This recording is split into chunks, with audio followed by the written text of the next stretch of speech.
Saludos amigos, muy buenas noches. Estamos en Esto es Vida, el programa que intenta hablarles de calidad de vida. Miren, hoy vamos a tener un programa especial dedicado única y exclusivamente al mundo del cáncer y del tabaquismo. El tabaquismo y el cáncer, la relación entre los dos, y también cómo afrontar los problemas de tabaquismo, cómo afrontar cuando uno recibe la terrible noticia de que tiene un cáncer, la difícil noticia de que tiene un cáncer. Bueno, pues lo vamos a hacer hoy en este programa, aquí con Martín Escandón. Martín Escandón es psicólogo y es uno de los hombres de la unidad de tabaquismo en Asturias, es el coordinador de esa unidad de tabaquismo en Asturias. Martín, muy buenas noches. Hola, buenas noches. Buenas noches. Bueno, de mano de principio, cuando empieza un año y acabamos de empezar 2013, uno se hace, pues, muy buenos propósitos, ¿no? Y uno de ellos es no fumar. ¿Es bueno decir, bueno, voy a dejar de fumar el 1, el 5, el 10, el 15, el 20 de enero o cualquier otra fecha? ¿Es bueno elegir la fecha?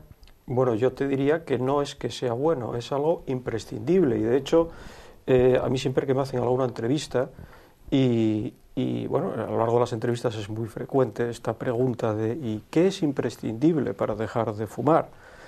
Y una de las cosas que apunto siempre es esa, es imprescindible establecer una fecha. Es decir, este día, bien sea el 15, el 20 o el 25, voy a intentar dejar de fumar. Es algo imprescindible. Eso lo tienes que tener muy claro de principio, ¿no? Es decir, voy a dejar de fumar tal día. Sí, es decir, los dos pasos, digamos, básicos, fundamentales para plantearse dejar de fumar son hasta cierto punto de perogrullo. Uno, tenerlo claro, es decir, tomar la decisión de que fumar no es una alternativa válida o posible para esa persona. Y dos, establecer una fecha para realizar un intento serio. Nosotros hablamos de un intento serio cuando una persona consigue estar sin fumar durante un periodo de tiempo más o menos prolongado, podría decirte en torno a mínimo 5 o 6 semanas. Es decir, no es un intento serio decir el miércoles dejo de fumar y el viernes vuelvo. Es un intento, quitaría ahí el adjetivo serio. ¿Se puede dejar de fumar? Bueno, por supuesto. De hecho, en Asturias, en estos últimos, yo diría que 15, 16 años, han dejado de fumar más de 70.000 personas. Estamos hablando de una población, bueno, importante, casi como si Avilés entero hubiese dejado de fumar. Entonces, por supuesto que es posible dejar de fumar, pero es complicado, es difícil y yo creo que aparte de las ayudas que existen hoy en día a nivel sanitario, tanto de sanidad pública como de organizaciones, por ejemplo, como la que yo trabajo en la Asociación Española contra el Cáncer, que hay una serie de programas para ayudar a la gente a dejar de fumar, hay un aspecto en el que yo creo que estamos fallando a nivel social en este país, y es que las personas que intentan dejar de fumar o que han conseguido dejar de fumar comentan que al cabo de un poco tiempo todo vuelve a la normalidad excepto que ya no fuman. Y sí que hay un déficit muy grande de lo que es el apoyo social. Y cuando hablo de apoyo social hablo pues de la familia, de los amigos, a diferencia de otras drogas, por ejemplo, que sí que ese apoyo continúa en el tiempo. Es decir, cuando uno plantea o comenta que va a dejar de fumar, hay mucha gente en su entorno que anima, pero al cabo de unas semanas ya nadie se acuerda. Y desde luego, aunque uno lleve una semana sin fumar o meses, uno se sigue acordando del tabaco y falta esa segunda parte. Yo creo que ahí sería interesante plantear una campaña a nivel nacional, de que la gente sea consciente de lo que supone para una persona que fuma, el esfuerzo que supone el dejar el tabaco. Yo creo que ahí es algo en lo que estamos fallando. ¿Qué consejos se le podría dar a cualquier persona que nos esté viendo en este momento y que quiere dejar de fumar? Dice, bueno, quiero empezar el año dejando de fumar, voy a elegir una fecha concreta, que es importante y, como nos dice él, bueno, absolutamente imprescindible. ¿Qué consejos se le puede dar de mano a una persona que quiere dejar de fumar? Bueno, consejos se le podían dar muchos, yo diría que es muy importante, cara a esa fecha, pues establecer una serie de pautas. De hecho, el problema fundamental que tenemos para conseguir dejar de fumar no es el de la adicción física o orgánica, que ese es el que depende exclusivamente de la nicotina, que es ese alcaloide que contiene el tabaco y que todos sabemos que produce una serie de efectos en el organismo, de activación, de sedación, en función de la situación o de la circunstancia. No quiero restarle por completo importancia a la nicotina, la tiene, pero no es el factor fundamental.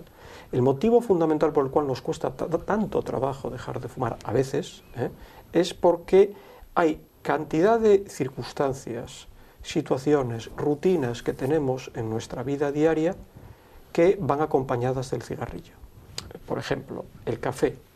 Pues normalmente para la mayor parte de los fumadores y de las fumadoras el hecho de pedir un café o ir a tomar un café supone automáticamente que van a encender un cigarrillo. Es decir, no se paran a pensar o a valorar si realmente ahora me apetece. No, es que es causa-efecto. Te podría decir el café, pero te podría decir, pues por ejemplo, la gente que tiene la costumbre de fumar mientras ve un programa de televisión, de fumar mientras está realizando una determinada tarea en el ordenador, o escribir, o por ejemplo, el fumar cuando vemos a una persona. Es decir, hay muchas personas, por ejemplo, en pausas de trabajo, que cuando por el pasillo ya ves que se acerca fulanito, te acuerdas de que vas a encender ese cigarrillo. Entonces, cuando hablas con personas que han dejado de fumar, incluso aunque no hayan acudido a ninguna terapia o a ningún grupo de ayuda, y escarbas un poco, te das cuenta de que han cambiado determinadas pautas en su vida. No para siempre. Antes te ponía el ejemplo del café. Yo, por ejemplo, pues en las terapias que yo doy, es una de las cosas que recomiendo. A partir de la fecha que hemos establecido para dejar de fumar... ¿Dejamos el café? No. Os recomiendo o os sugiero, les digo, que durante las 2 o 3 primeras semanas evitéis tomar café. Evitéis tomar café o, por ejemplo, evitéis tomar alcohol durante esas 2 o 3 primeras semanas. Vamos a ver, no significa que para dejar de fumar tengamos que dejar de tomarnos un vino o tengamos que dejar de tomar café el resto de nuestra vida, pero se trata de coger un poco de inercia. Y, por ejemplo, el alcohol rebaja el nivel de autocontrol. Si una persona lleva 15 días sin fumar, ya ha pasado unos días difíciles, que muchas veces, pues son esos 8, 10, 12 primeros días, si han pasado esas 2 semanas y se toma un vino y le entran ganas de fumar, posiblemente esa persona haga una valoración de que, oye, que ya llevo 2 semanas y no voy a tirar por la borda este trabajo. Sin embargo, si esa persona lleva 2 días, pues posiblemente la valoración sea otra bien diferente. Y esa persona considere que, realmente fueron 2 días nada más y tengo tantas ganas de fumarme un cigarrillo ahora que me lo voy a fumar y ya lo volveré a intentar. Ese es el motivo fundamental, pero no significa que nos tengamos que convertir en monjes cistercienses para dejar de fumar y que no podamos volver a tomar café o que no podamos volver a tomarnos un vino o un gin tonic. Pero sí que es recomendable en esa primera fase, en la medida de lo posible, evitarlo. ¿Lo más importante para dejar de fumar es la fuerza de voluntad? No, vamos a ver esto, hay un anuncio en televisión, creo recordar, de parches de nicotina, en el que habla de que con la ayuda de los parches y de tu fuerza de voluntad vas a conseguir dejar de fumar. Yo diría que más que una cuestión de fuerza de voluntad, es una cuestión de decisión. Antes te decía que era fundamental tenerlo claro, que no queremos volver a fumar y establecer una fecha. Yo llevo más de 16 años trabajando en el tema del tabaco. Y una de las conclusiones que tengo, o a las que he llegado, y te puedo decir que en mis terapias han pasado más de 2.500 personas a lo largo de años, que ya son pues para tener, digamos, cierto conocimiento de campo en ese sentido. Y cuando hablamos con las personas, y les decimos, oye, ¿qué tal? Pues sigo sin fumar. Te das cuenta de que en algunos casos ellos plantean lo siguiente, dicen, mira, es la segunda o la tercera vez que vine a terapia contigo y ahora lo conseguí. Y yo siempre digo, bueno, ¿y había alguna diferencia con la anterior? Dice, no, la terapia fue prácticamente igual, la diferencia estaba dentro de mí. que ya no consideraba, lo que te decía antes, algo válido para mí el poder seguir fumando. Y muchas veces hay fumadores que te dicen, yo realmente no quiero dejar de fumar del todo, pero ¿y si fumo 3 o 4 cigarrillos al día?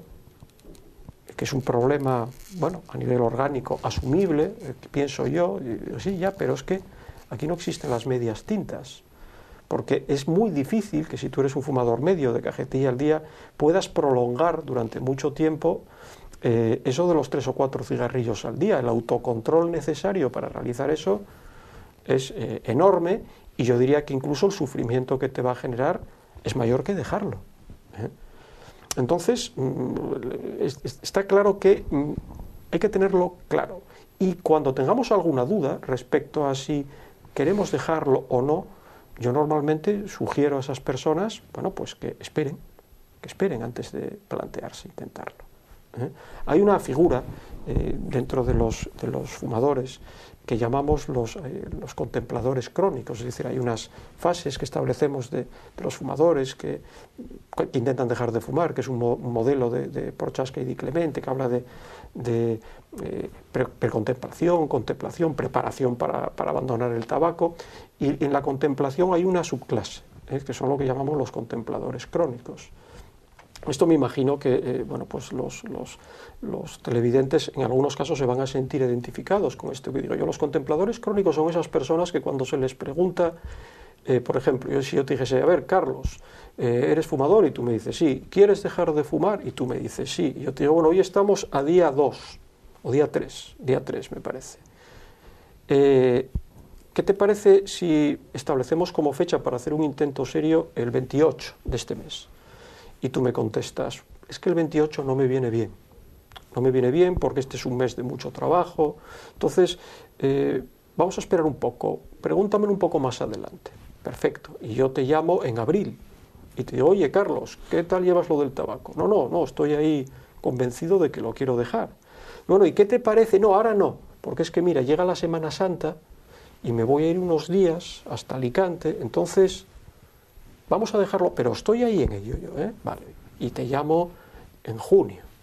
Y en junio me dices que sí, que sigues decidido, pero que tampoco, porque claro, es que llega el verano y entonces vas a salir a tomar sidra y tal, y así pasa un año, y otro año, y otro año. Y eso es a lo que denominamos contempladores crónicos. De hecho, los médicos de atención primaria, que tienen instaurado el Consejo Antitabaco, tienen una experiencia directa de este hecho, de cantidad de personas a las que se les pregunta si quieren dejar de fumar, o se les anima a dejar de fumar, te dicen que sí, pero luego nunca encuentran el momento.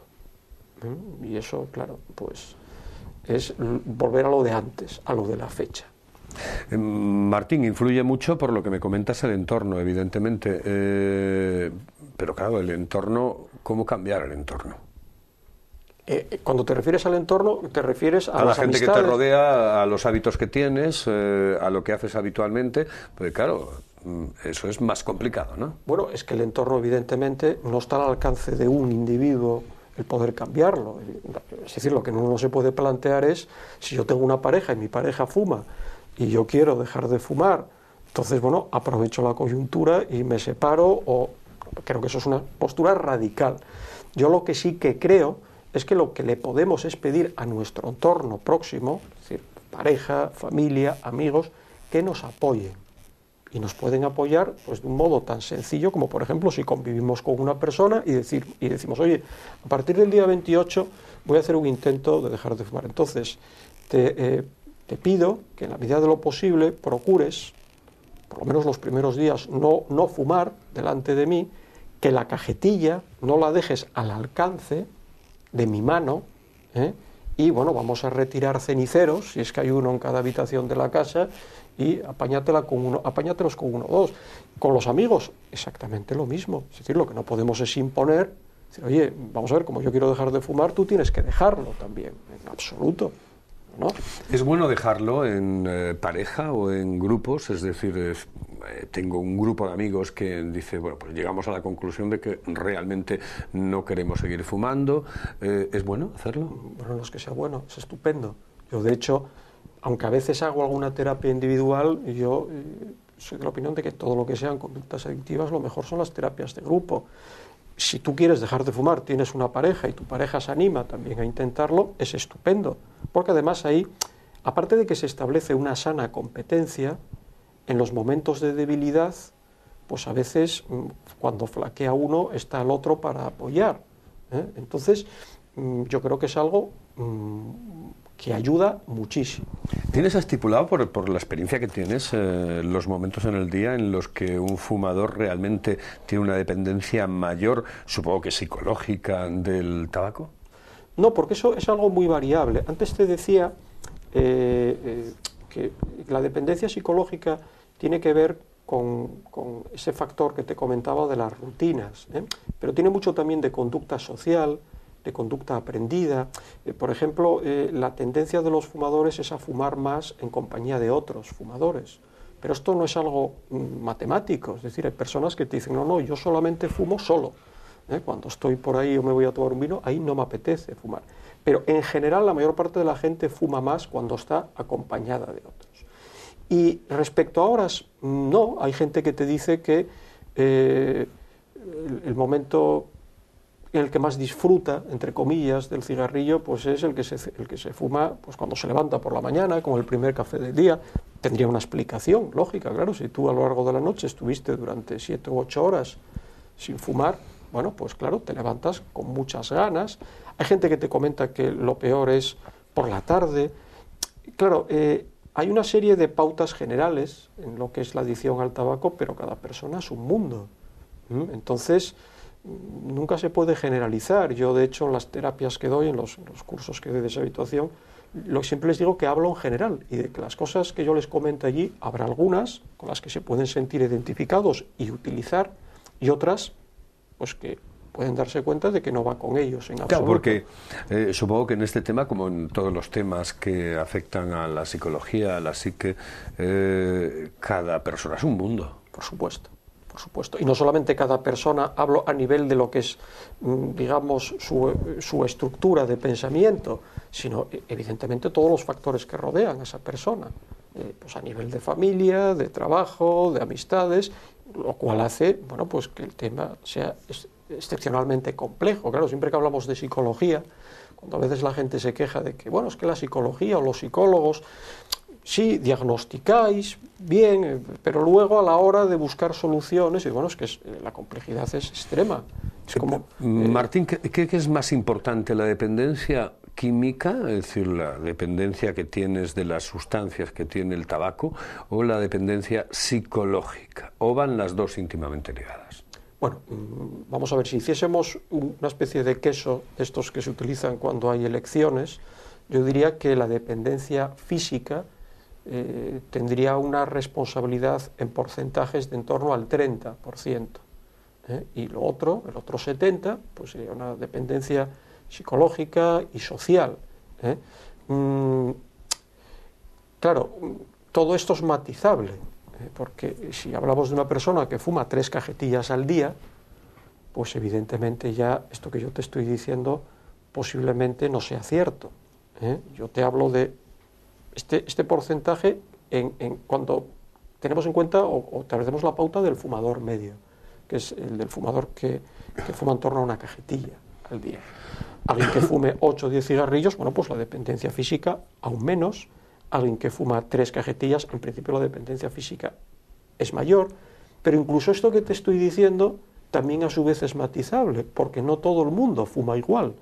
Es decir, hay gente que fuma 2 cajetillas al día, pero quema mucho tabaco. Es decir, hay gente que entra en una sala, enciende un cigarrillo, allí lo deja, va para la cocina, enciende otro, allí lo deja, regala, muchos cigarrillos de los que enciende los apaga a la segunda calada, y sin embargo puede haber una persona que fume una cajetilla al día y que apura hasta el filtro los 20 cigarrillos. Es complicado hablar siempre en temas relacionados con el tabaco en términos absolutos, ¿no? Pero yo, desde luego, sí que te digo que el tema físico, o sea, el que depende básicamente de la nicotina, no es el problema más grave ni más importante. Y de hecho, insisto, con los fármacos que hay hoy en día, los parches, el propio, la vareniclina, el problema de la adicción física está superado. no es necesario ir más allá. ¿Qué sucede? Bueno, pues que hay gente que utiliza estos fármacos, que son fármacos de apoyo, eficaces, y no consigue dejar de fumar. ¿Por qué? Porque en su caso la dependencia física es solo un factor, pero hay otros que evidentemente pues una pastilla o un parche de nicotina pues no te ayudan a solucionar. En un instante seguimos hablando con Martín Escandón, estamos hablando de tabaquismo hoy aquí en Esto es Vida, porque es uno de los problemas, realmente importantes de nuestra población, de la población española y de la asturiana en concreto, porque en Asturias se fuma y mucho. Bueno, pues hablamos de ello y seguimos hablando aquí en Esto es Vida, pero antes nos vamos a ir con un poco de ocio con las plantas, ocio con nuestro buen amigo Juan Ramón Suárez Chamorro de Flores May, que nos dé unos consejos que siempre es importante. Esto es Vida. Buenas noches, amigos. Otra vez estamos aquí. Ahora nos encontramos en Flores May, en la floristería, como pueden ver detrás de nuestras espaldas. Seguimos con el tema de las bodas. Hablábamos la semana pasada de bodas temáticas, ¿vale? No tengan miedo de pasar por Flores May y interesarse y preguntar por el tema de qué son bodas temáticas. En Flores May, para este 2013, vamos a tener presupuestos todos acabados en 13 para esto de la superstición. Es muy importante, es decir, podemos hacer bodas desde 513 hasta 2013, 3013, 5013, lo que ustedes quieran gastarse. La boda temática, que les había dicho la semana pasada, todas relacionadas bajo un tema, pero que el tema no es el que nosotros le vayamos a decir a usted cuál es el que tiene que hacer, sino el que usted quiera escoger. Y el precio, siempre que acabe en 13, el que usted quiera también. Muchas gracias y en Flores May nos vemos.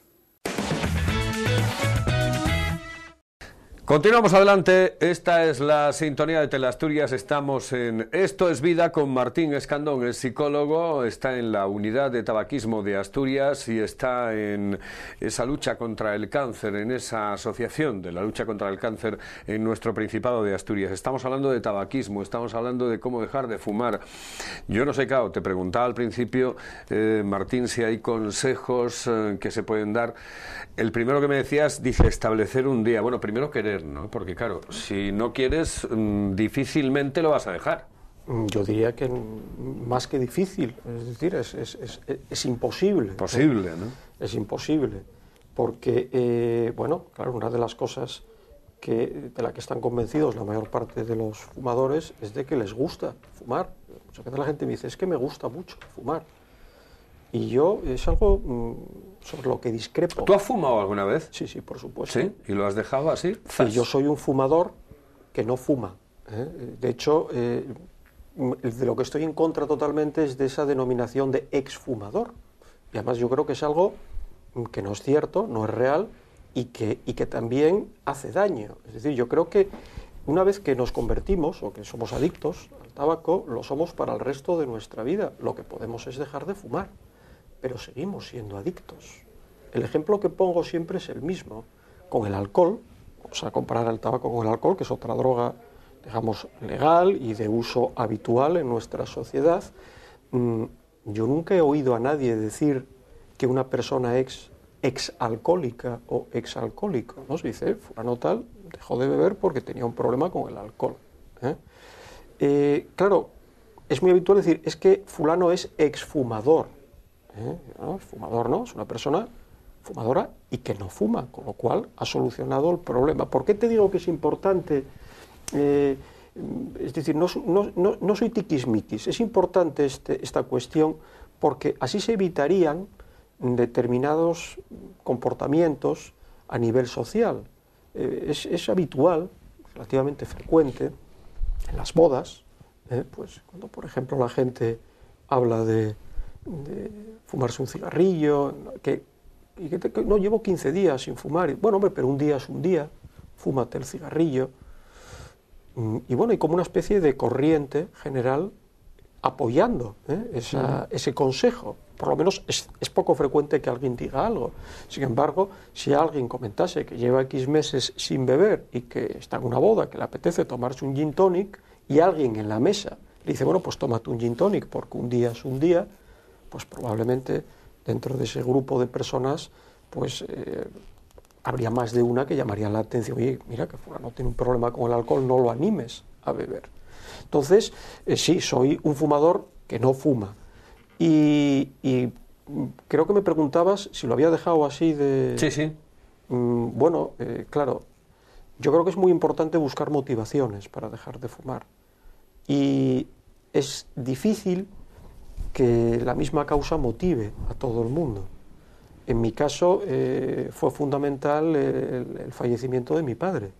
Mi padre era médico, era hipertenso, había tenido un par de ictus ocasionados básicamente por su adicción al tabaco, y mi padre pues fue una persona que no fue capaz de dejar de fumar. Y sin embargo, y retomo una cosa que se planteó antes, tenía una fuerza de voluntad enorme para muchas cosas, y no fue capaz de dejar de fumar. Y yo cuando vi todo el proceso del fallecimiento de mi padre, fue como que algo se despertó en mi interior.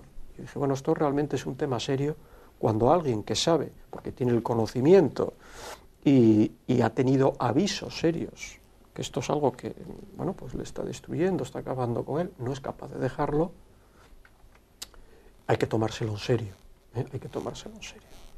Y de hecho, ahora mismo, en nuestro país, es a nivel epidemiológico el problema más importante que tenemos. A nivel de mortalidad y de morbilidad, el tabaco por encima del resto.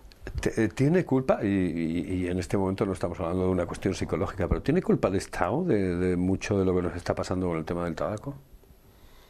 Bueno, vamos a ver, claro, es que cuando nos referimos al Estado es un ente abstracto y desde luego yo lo que creo es que no se está invirtiendo lo suficiente, no solamente en tratamientos, sino en prevención con el tema del tabaquismo. Es más, creo que debería de invertirse sobre todo en prevención, y sería una manera de ahorrar dinero a medio plazo. Claro, establecer medidas, como a veces se oye, bueno, es que si tan malo es, habría que prohibirlo y estas cosas, bueno, pues yo creo que evidentemente no sería, digamos, lo indicado ni lo deseable. El Estado, hablando en un sentido abstracto, es decir, ha habido unos cambios de unos años para acá. Yo, desde luego, cuando empecé a intervenir en temas relacionados con el tabaquismo, y a lo mejor iba a un sitio a dar una charla, te estoy hablando hace 16 o 17 años, y por ejemplo comentaba que un fumador era un drogadicto, había gente que, bueno, no llegaban a insultarme, pero casi. Y ha habido muchos avances en ese sentido. Tenemos una ley de prevención al tabaquismo, bueno, que a pesar de que en su momento parecía que iba a ser una hecatombe, bueno, pues parece que la gente lo ha asimilado y se respeta en líneas generales. ¿Son buenas las campañas que se realizan contra el tabaco? Bueno, hay de todo, hay de todo. Yo creo que cualquier campaña que se realice ¿deberían contra el hacerse tabaco, más, incluso? Sí. De hecho, antes te comentaba de lo de la ley de prevención, y yo siempre que voy a un medio de comunicación aprovecho para matizar que no existe eso que se suele denominar la ley antitabaco. No existe ninguna ley con ese nombre. Hay una ley que es de prevención al tabaquismo. Y cuando la gente dice, bueno, pero es que esto de lo de la ley hizo que mucha gente... No. La ley no se hizo con vistas a que los que fumen dejen de fumar. La ley se hizo con el objetivo de proteger a las personas que no fuman o aquellas que fuman pero están en un sitio en el que no tienen por qué estar respirando humo de tabaco. Si luego, de un modo secundario o subsidiario, hay alguien que se anima, pues oye, bienvenido sea. Pero desde luego lo que sí te puedo decir en lo que es mi experiencia personal, a nivel de los grupos de situación que vivo, que no ha habido más gente que se haya planteado dejar de fumar a raíz de la entrada en vigor de la ley. ¿Cuál es el término medio en días? No sé si en días, en meses, no lo sé, pero para que una terapia como la que tú puedes llevar en un momento determinado dé sus frutos. Bueno, vamos a ver, las terapias que yo hago se realizan en un periodo de 5 semanas, 1 hora a la semana. No es lo ideal, posiblemente lo ideal sería que se alargase a 8 o 9 sesiones, pero es lo que podemos hacer ahora mismo, dentro de la asociación. O sea, con los recursos que tenemos no podemos alargar más. El motivo por el cual lo hago en 5 sesiones, cuando en un principio lo realizaban 7, es porque me di cuenta de que el porcentaje de abandonos era el mismo. Entonces, bueno, pues con el motivo de, digamos, hacer el mayor número de cursos posibles y de, bueno, pues los recursos que tenemos, sacarles el mayor rendimiento, acortamos a 5 sesiones. Con 5 sesiones, bueno, pues hay unos resultados evidentes. ¿Que sería mejorable si pudiésemos aumentar el número de sesiones? Posiblemente, pero no vivimos en un mundo ideal, por desgracia, y bueno, pues lógicamente nosotros, en la Asociación Española contra el Cáncer, los recursos que tenemos son limitados, y hoy en día, como está el panorama, pues aún más. Entonces, sí que lo que te puedo asegurar es que no hay una gran diferencia. Que sea lo ideal, hombre, pues no me atrevo tampoco a asegurarlo. Mira esa cámara y diles a nuestros televidentes, a los fumadores, por qué tienen que dejar de fumar, a esa misma de ahí. Bueno, yo creo que la razón fundamental tienen que buscarla en ellos mismos. Pero son tantos los motivos por los cuales una persona puede plantearse dejar de fumar que casi no tendríamos tiempo ni con este programa ni con el siguiente, pero desde luego el motivo fundamental para la mayor parte de la gente es la salud. O sea, está claro que el tabaco pues es responsable de un tercio del total de los cánceres, es el responsable de casi la mitad de las enfermedades cardiovasculares y es el responsable de casi el 75% de los problemas respiratorios. Entonces, el motivo fundamental por el cual la mayor parte de la gente se plantea dejar de fumar es la salud. Podemos añadir también, pues por ejemplo, el económico. Hoy en día, pues el gasto medio del fumador medio a lo largo de un año pues se sitúa en torno a los 1.400 euros, 1.500 euros. Es una cantidad de dinero muy respetable. Pues un poco más de la paga extra de muchísima gente. Por ejemplo. Entonces, ese sería otro motivo. Otro motivo, evidentemente, puede ser para quien tenga hijos. Bueno, pues digamos que a través de su ejemplo, pues que los críos no se animen a fumar. Hay una responsabilidad ahí.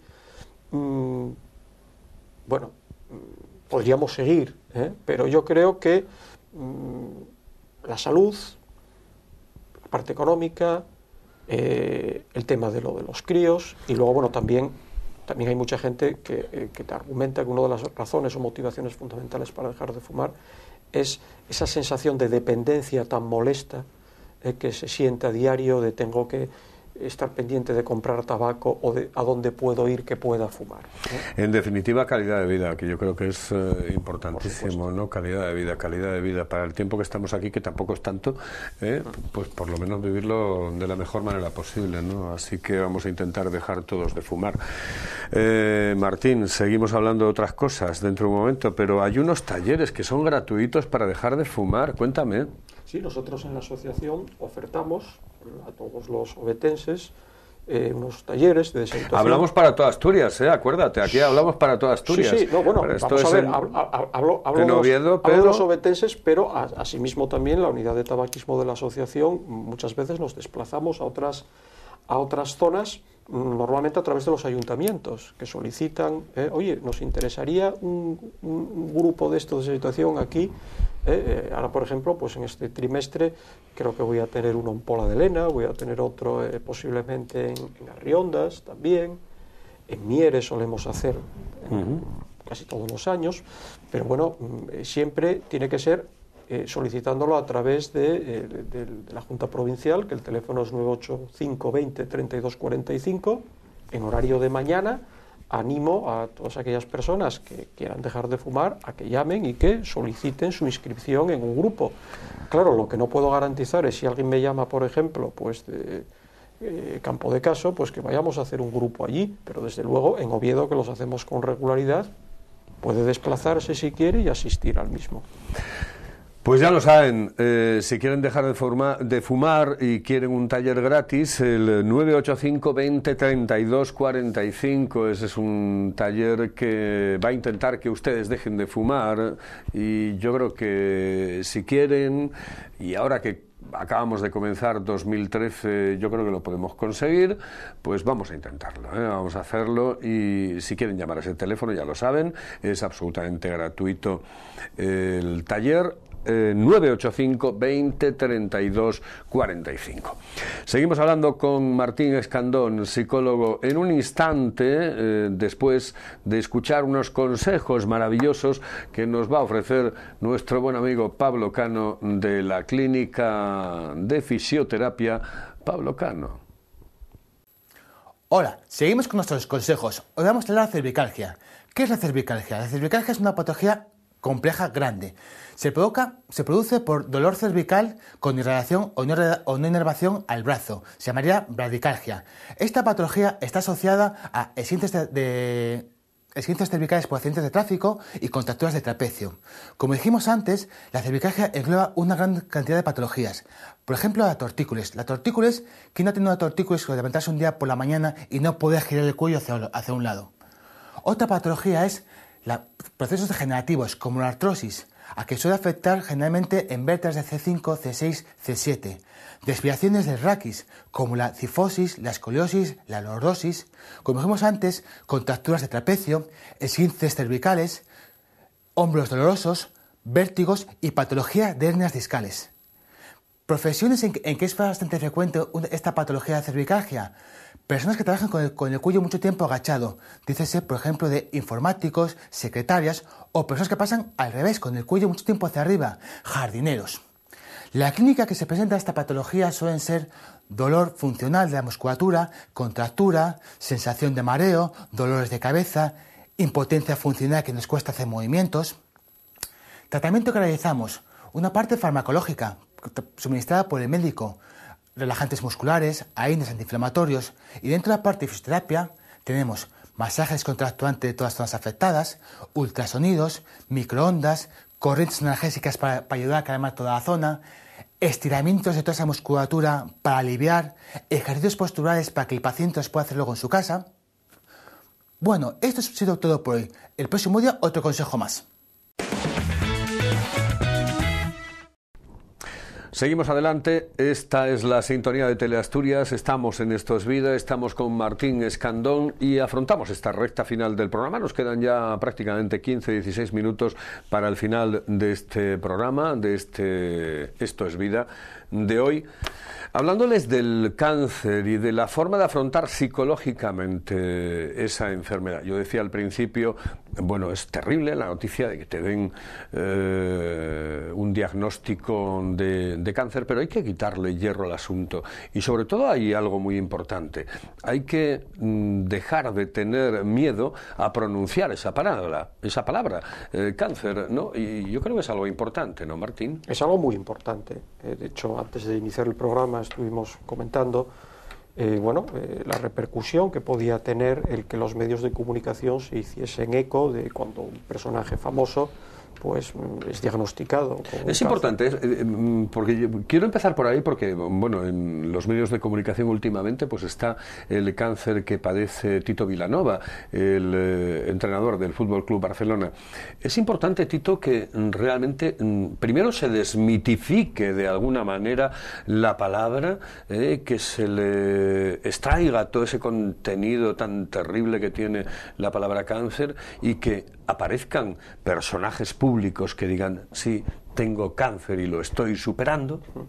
Bueno, yo te diría que lo importante es eso, que esos personajes públicos manejen el diagnóstico de ese modo. Es decir, oye, pues hace relativamente poco, hace unos años, Joan Manuel Serrat también fue diagnosticado de un cáncer, no recuerdo exactamente, creo que era de vejiga, y él hizo una rueda de prensa en la que dio un mensaje muy optimista. Dijo, no muy optimista, realista. Dijo, bueno, me lo han detectado, los médicos me dicen que me lo han detectado a tiempo y que tengo muchas posibilidades. Y él dijo una frase que a mí me impactó, porque él comentaba que más que, o lo importante, más que los problemas que nos puedan surgir a lo largo de la vida, y él se estaba refiriendo en ese caso concreto al diagnóstico que acababa de recibir, más que el problema en sí era la interpretación que nosotros hiciésemos de ello. Y me impactó porque es algo sobre lo que trabajo yo mucho con mis pacientes, ¿eh? Es decir, vamos a ver cómo podemos trabajar para llevar pues, todo este proceso, porque es el diagnóstico, son los tratamientos, es la incertidumbre que genera, bueno, de la mejor manera posible. Entonces, ese es el ámbito de trabajo de los psicólogos en el ámbito de la oncología. Sí, porque bueno, uno puede afrontar el cáncer de diferentes maneras, ¿no? La primera es, ay, es que me voy a morir de todas maneras, etcétera, etcétera, ¿no? Es decir, o, bueno, realmente hay cánceres que se curan. La actitud positiva es fundamental en esta historia. Bueno, en esta y en todas, pero en esta desde luego. De hecho, nosotros tenemos definido en psico-oncología cuáles son los estilos de afrontamiento más habituales, ¿no? Hay uno que es el que llamamos de preocupación ansiosa, que se da mucho ahora y que tiene mucho que ver con la enorme información que podemos obtener, pues, por ejemplo, a través de Internet, ¿no? ¿Cuál es este estilo? Pues el de esas personas que se quieren informar de todo, que se meten en Internet y empiezan a bajar artículos, que llegan con esos artículos al médico, al oncólogo, y le dicen, mire lo que he leído, ¿qué le parece a usted este tratamiento que están dando? Y eso suele generar una angustia enorme. Esa suele ser la consecuencia de ese estilo de afrontamiento. Luego hay otro estilo de afrontamiento relativamente frecuente, que es el que llamamos el de desesperanza, que es el de esas personas pues que cuando reciben el diagnóstico, inician los tratamientos, adoptan una actitud pasiva. Es decir, yo voy a someterme a lo que digan los médicos, no tengo control de ningún tipo sobre mi vida, y a partir de ahora, pues a ver qué es lo que resulta de todo esto. Hay otro estilo, la desesperanza suele dar lugar a problemas de depresión, y de trastornos de estado de ánimo severos. Hay otro estilo, que es el que llamamos de evitación cognitiva, ¿no? Que es de las personas que intentan no hablar del tema ni enfrentarse a él, y que muchas veces dejan todo el peso de la situación en manos de los familiares, realmente de la pareja, ¿eh? Y cuando salen de hablar con el oncólogo, oye, ¿y él qué quiso decir con esto? Dice, bueno, habérselo preguntado a él, ¿eh? Pero la evitación cognitiva es una respuesta psicológica perfectamente normal, humana y adaptativa, ¿eh? Es decir, comparándola con los otros dos estilos de afrontamiento. Sí, pero entonces mi pregunta es, ¿cómo debemos afrontar la enfermedad? Bueno, pues a través del cuarto modelo de afrontamiento, que es lo que llamamos espíritu de lucha, que es el de las personas que dicen, evidentemente, lo primero, voy a someterme a los tratamientos que me prescriban los médicos, que son los que más saben del tema, y aparte voy a preocuparme por aquellos aspectos que dependen de mí para a lo largo del proceso, pues de si me tienen que operar de posoperatorio, si me tienen que poner quimio o radio, pues, es decir, alimentarme bien, intentar descansar las horas que tenga que descansar, procurar en la medida de lo posible mantener un nivel de actividad alto, siempre y cuando me lo pueda permitir el tratamiento que estoy recibiendo, mantener un nivel de socialización similar al que tenemos habitualmente, no encerrarnos en casa. Es decir, cuando hay un diagnóstico de cáncer y cuando hay unos tratamientos, aparte de someterse a lo que nos prescriben los médicos, que esa es una parte fundamental, también hay que preguntarse qué es lo que podemos hacer para llevarlo de la mejor manera. Y a esto es a lo que llamamos espíritu de lucha y una actitud positiva y lo que mejor funciona, desde luego. El entorno, Martín, ¿qué importancia tiene a favor y en contra, ¿no? Lo positivo y lo negativo del entorno? ¿Qué puede hacer el entorno por ti en un cáncer que se diagnostica en un momento determinado? ¿Qué puede hacer? Y cuando digo el entorno, digo a tus familiares, tus amigos, es decir, el grupo que tienes al lado. Bueno, pues es un factor fundamental. De hecho, a mí se me plantean a veces situaciones, cuando llegan a la consulta, que hay situaciones, hay circunstancias personales. A veces es peor el que tienes al lado que el que tiene la enfermedad. Sí, y sobre todo ves que hay personas que tienen unos problemas tan grandes en su vida, pues a nivel familiar, a nivel de su estructuración tan enorme, que casi tendrán ganas de decir, oye, pero si el problema menor que tiene ahora mismo es este diagnóstico, sino que es que en su vida hay muchísimos factores que hay que intentar solucionar de algún modo. Claro que evidentemente ese no es el momento más adecuado o oportuno, pero sí que se da en algunos casos la circunstancia de personas que después de recibir un diagnóstico de cáncer y el posterior tratamiento, cuando salen, cambian totalmente de vida.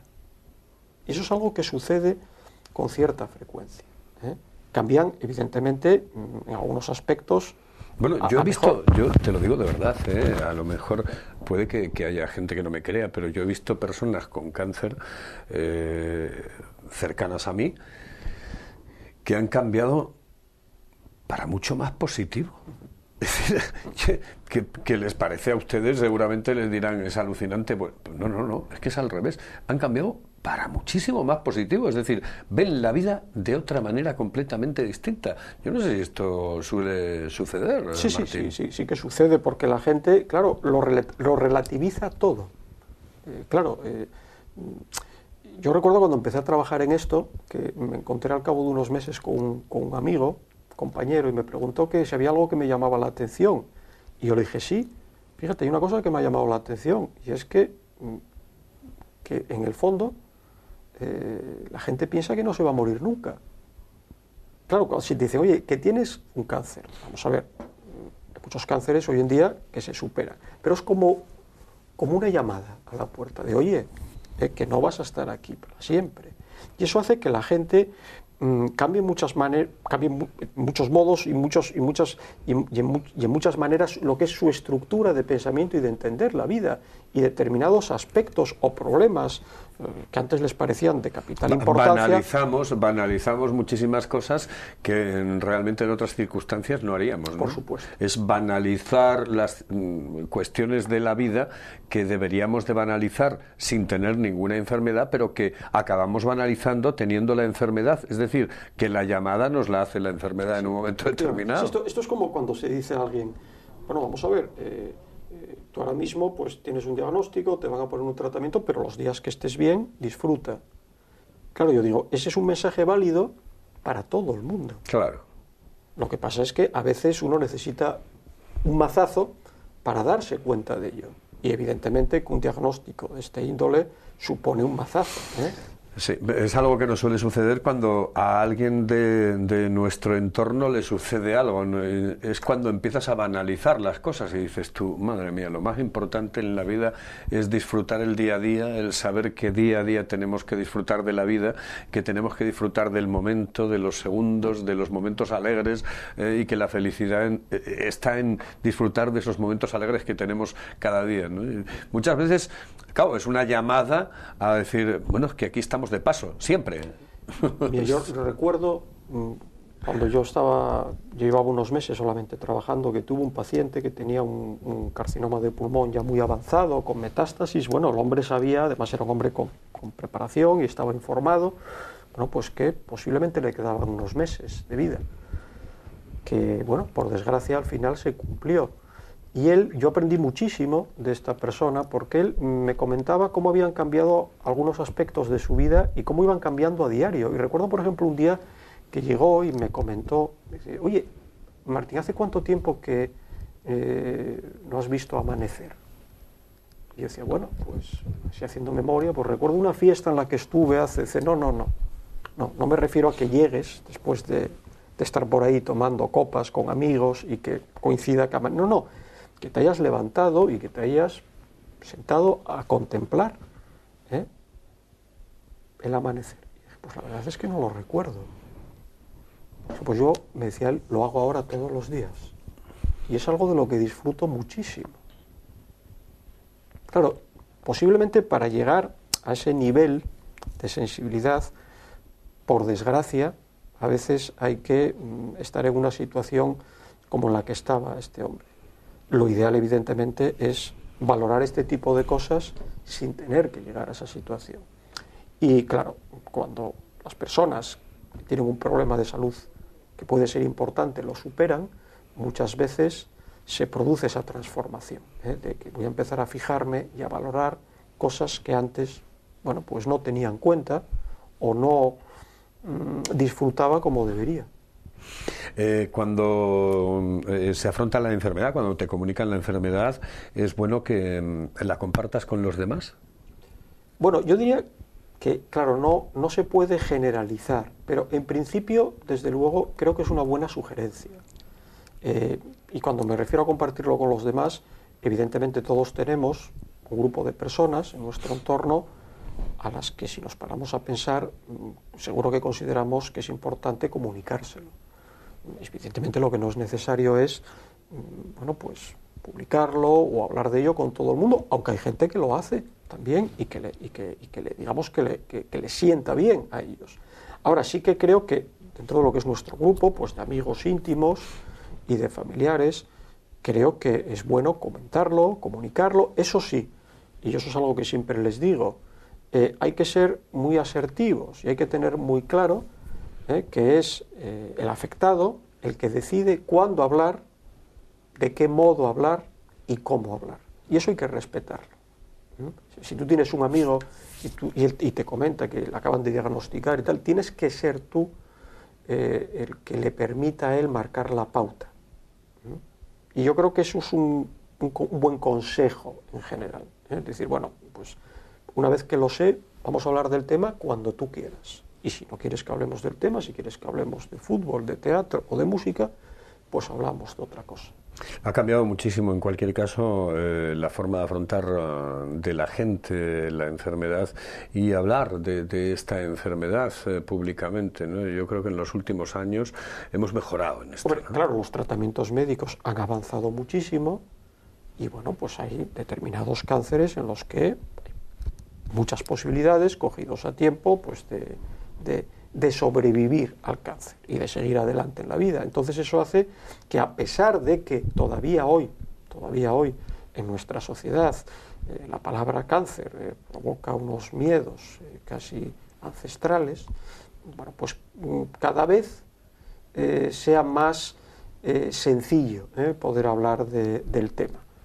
Todavía nos falta, pero hemos avanzado mucho. Yo creo que sobre todo ligado a eso, ligado a que la gente ve que en su entorno pues tiene familiares o amigos que en un momento determinado tienen un diagnóstico de un cáncer y que lo superan y siguen adelante.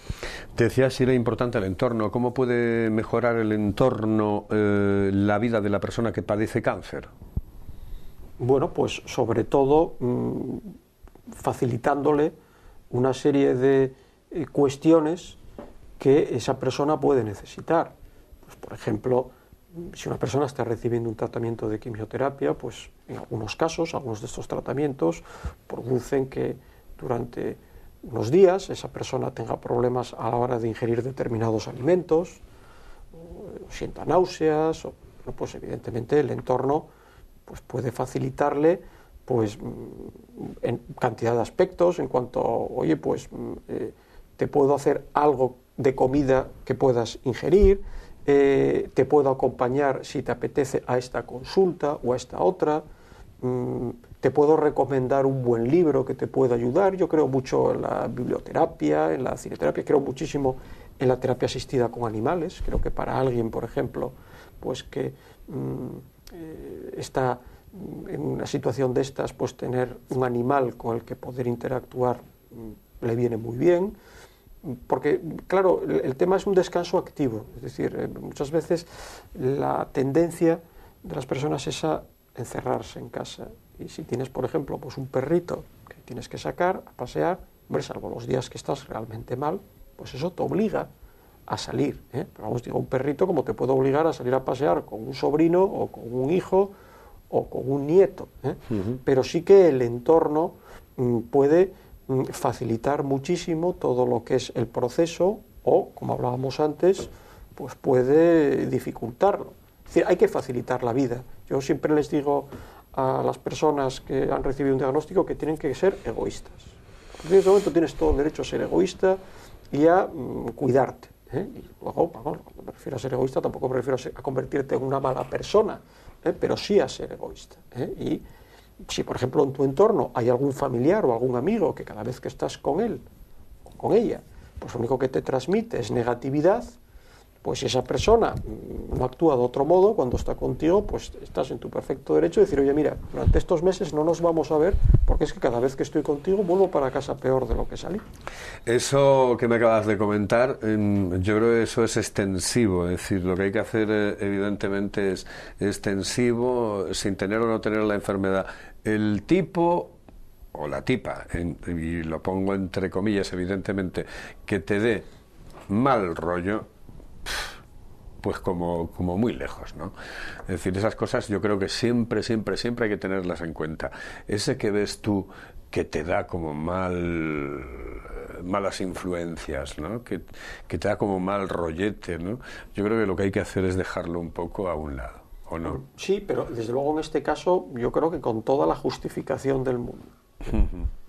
Seguro, Martín, qué suerte que viniste, ¿eh? Muchísimas gracias por estar con nosotros aquí en Esto es Vida, y no será la última vez. Espero que puedas venir otra vez, pues en otra gracias ocasión, a vosotros por invitarme.